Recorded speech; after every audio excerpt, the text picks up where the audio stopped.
राम जी भीतर गए।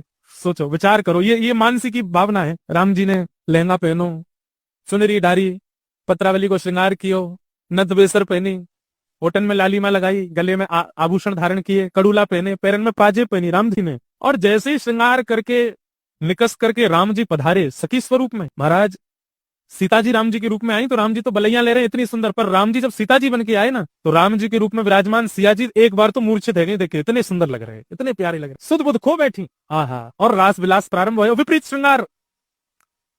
अब वशिष्ठ मुनि का एक नियम था नित्य का। वशिष्ठ मुनि पूरे दिन तो गुरु रूप में रहते थे, पर रात्रि में सरजू जी के तट पे जाते और नेत्र बंद करके निज मंदिर में जो ठाकुर जी को रास चल रहा है वहां को दर्शन वशिष्ठ मुनि करते।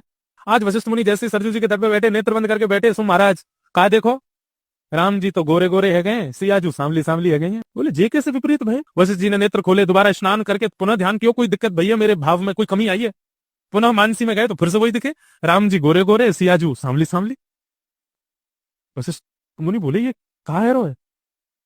तभी मन में भाव आयो, जाके दर्शन करूं निकुंज में। अच्छा, इनको कोई रोक नहीं सकता, ये तो आचार्य है, तो गुरु है। वशिष्ठ मुनि सीधे खुड़म खुड़म खड़ाऊं चटकाते हुए पहुंच गए। जैसे ही कनक भवन में प्रवेश करने लगे, सहचरी ने रोकी, भीतर नहीं, भीतर तो प्रियालाल जी हैं। बोले हम आचार्य हैं, हम गुरु हैं, हमको रोकोगी?